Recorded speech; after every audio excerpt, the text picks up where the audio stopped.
In this lesson, we're going to take a look at the different types of connectivity devices use to connect to the SAN.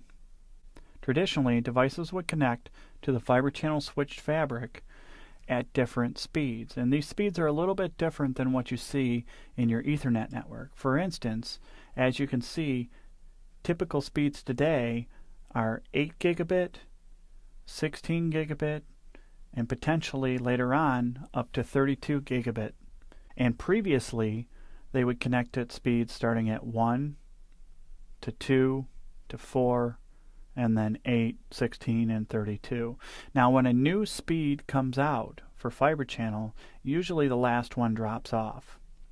So if a switch supported fiber channel connectivity at 1 and 2 gigabits, and 4 came out, then it would usually connect at 2 and 4, and the 1 would drop off the bottom.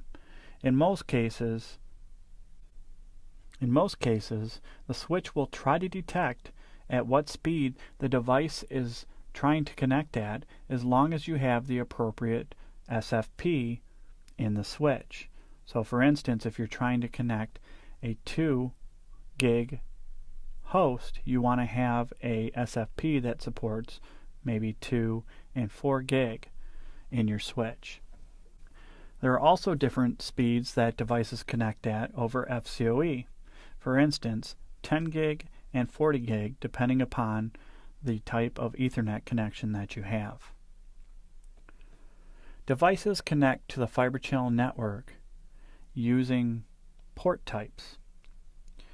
Now, there are multiple port types in a fiber channel network. For instance, there is an N port type, which is a node port type. The node port type is a port type that is normally used by a server or storage device or a tape drive. The F port type stands for a fabric port type, and that is usually found on a switch. If I connect two switches together, I normally use an E port type or an expansion port type. And if I'm going to trunk over that expansion port, then I would use a TE port type. These port types are very important to remember as you're configuring your storage area network, as well as they may be included on the exam. So please spend some time getting to know them.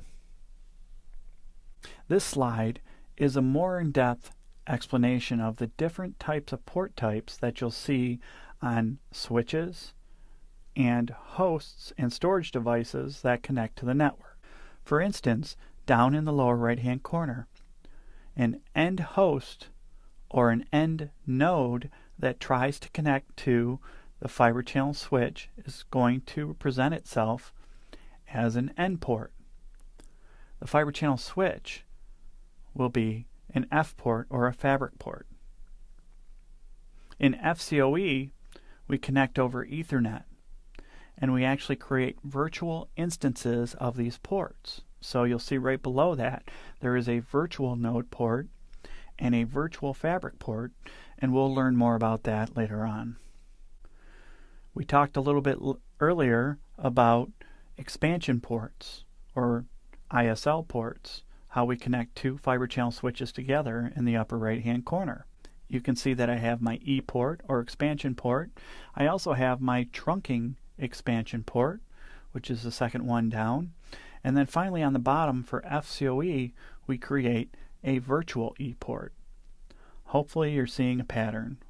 With FCOE, we reuse our port types, put a V in front of them for virtual, and we do the same exact thing that we do with the fiber channel protocol over that Ethernet protocol. Also, in later lessons, we're going to learn about NPV. This is another way to connect to a fiber channel switch. And you can see if I'm using fiber channel, my NP port connects to an F port or a fabric port. Whereas if I'm using FCOE, my VNP port connects to a virtual fabric port. As I mentioned before, please feel free to listen to this a couple of times and spend some time becoming familiar with these different port types, because they're very important in your fiber channel network and they will most likely be on the exam.